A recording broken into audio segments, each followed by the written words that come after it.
안녕하십니까. 내외방송입니다. 뉴스를 시작하겠습니다.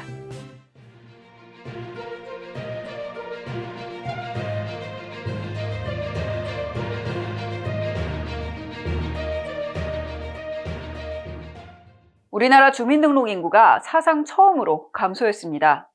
사망자 수가 출생자 수를 넘어서는 데드크로스 증상이 발생한 것인데요. 작년 12월 31일 기준 주민등록 인구는 총 5,182만 9,023명으로 2019년 5,184만 9,861명에 비해 2만 838명이 줄었습니다. 행정안전부 인구통계에 따르면 1인 가구와 60대 이상 인구 비중은 증가한 반면 출생자가 역대 최저를 기록한 것을 원인으로 볼 수 있는데요.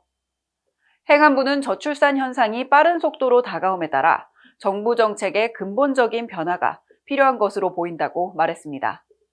경기도가 오늘 민주화 생활지원금 대상 접수에 들어갔습니다. 경기도는 작년 5월 민주화운동 관련자 지원을 위해 경기도 민주화운동 관련자 예우 및 지원 조례를 제정했는데요. 오늘부터 거주지 각 읍면동 주민센터에서 지원금 접수를 시작한 것입니다. 대상은 도내에서 6개월 이상 거주한 민주화운동 관련자와 유가족으로 월 소득액이 기준 중위 소득 100% 이하만 가능합니다. 이후 대상자에 해당되면 매월 10만 원의 생활지원금을 지원하고 사망 시 100만 원의 장제비를 지원받을 수 있습니다. 아시아나가 공정거래위원회 직원을 매수해 회사에 불리한 자료를 삭제해온 것으로 나타났습니다.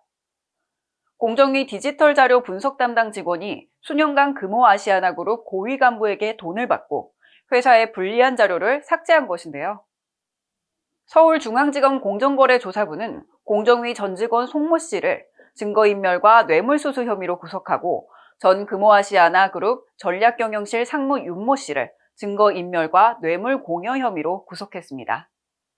쌍용자동차 대주주인 인도 마힌드라가 내달 말까지 지분 매각을 마무리할 계획이라고 밝혔습니다.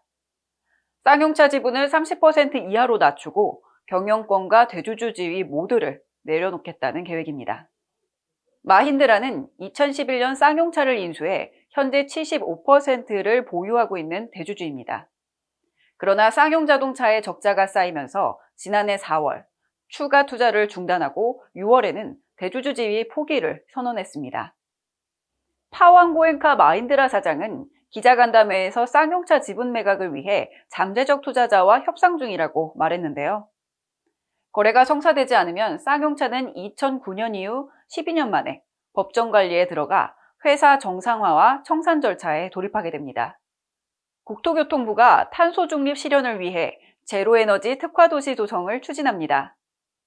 국토교통부와 LH가 세계적 수준의 제로에너지 특화도시를 수원에 조성할 계획이라고 밝힌 것인데요.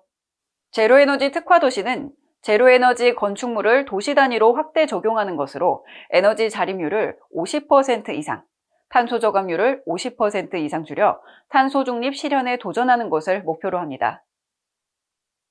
이를 위해 태양광 등 다양한 신생에너지를 도입하고 주택 난방 급탕 에너지 절감형 시스템 등이 적용될 예정인데요. 국토교통부는 2025년까지 수원 당수 2지구에 주택 5,000호를 조성하겠다는 계획입니다.